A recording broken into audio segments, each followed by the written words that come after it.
Olá, seguidores! Para quem não me conhece, eu me chamo Tatiana Avelino.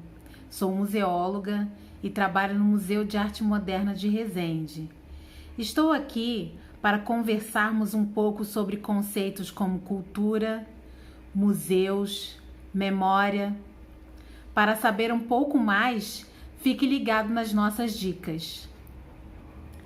Hoje vamos falar um pouco sobre patrimônio e memória. Claro que já ouvimos falar sobre patrimônio, mas eu não estou falando aqui de um patrimônio de dinheiro, de bens materiais. Eu estou falando de um patrimônio deixado para herança de um povo, de uma sociedade. Patrimônio é tudo aquilo que tem importância cultural e histórica para um país ou uma comunidade, como arquitetura, festas, danças, músicas, festas populares, artes, culinária, entre outros.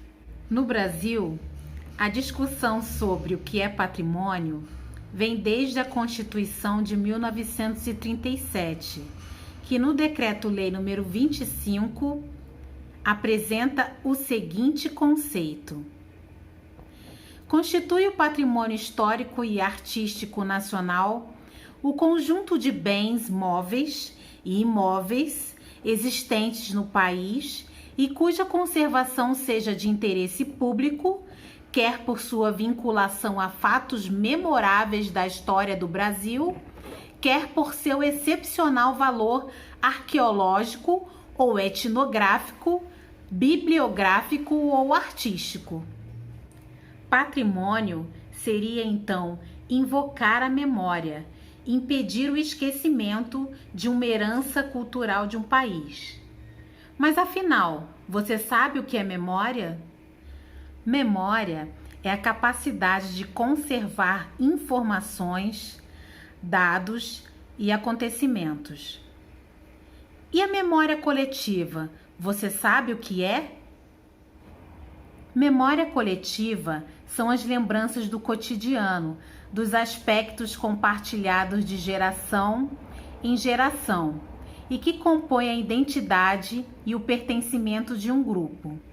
Imagens, datas, monumentos, tudo isso reforça o conceito de memória coletiva. Quer um exemplo de memória coletiva nacional? Se eu te perguntar, o que você se lembra do ano de 1994?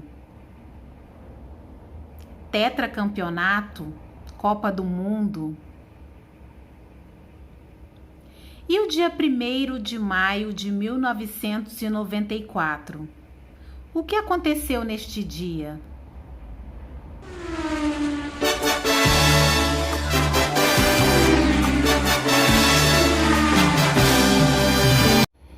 E se eu te perguntar sobre o dia 11 de setembro de 2001? Quais as memórias, as lembranças que você tem deste dia? Esses são exemplos de memória coletiva. Sobre o patrimônio cultural, se um turista chegar ao nosso país, quais os patrimônios culturais poderíamos indicar para ele ir visitar? E na sua cidade, quais os patrimônios culturais você indicaria para um turista ir visitar? E na nossa cidade, já refletiu sobre isso? Já pensou a respeito? Esses são exemplos de memória coletiva, de patrimônio cultural que nós estudamos hoje. A destruição da memória afeta não apenas o passado, como também o futuro. Para mim, a memória é a forma mais alta de imaginação humana. Não é apenas a capacidade automática de recordar. Se a memória se dissolve, o homem se dissolve. Octávio Paz, Prêmio Nobel de Literatura de 1990. A memória é vida, sempre carregada por grupos vivos, e nesse sentido, ela está em permanente evolução, aberta à dialética da lembrança e do esquecimento, inconsciente de suas deformações sucessivas, vulnerável a todos os usos e manipulações, suscetível de longas latências e de repentinas revitalizações. Nora, 1993. Hoje, refletimos um pouco sobre memória e patrimônio. Espero que você tenha gostado do nosso tema. Se você gostou, deixe seu like e compartilhe com os amigos. Até o próximo vídeo.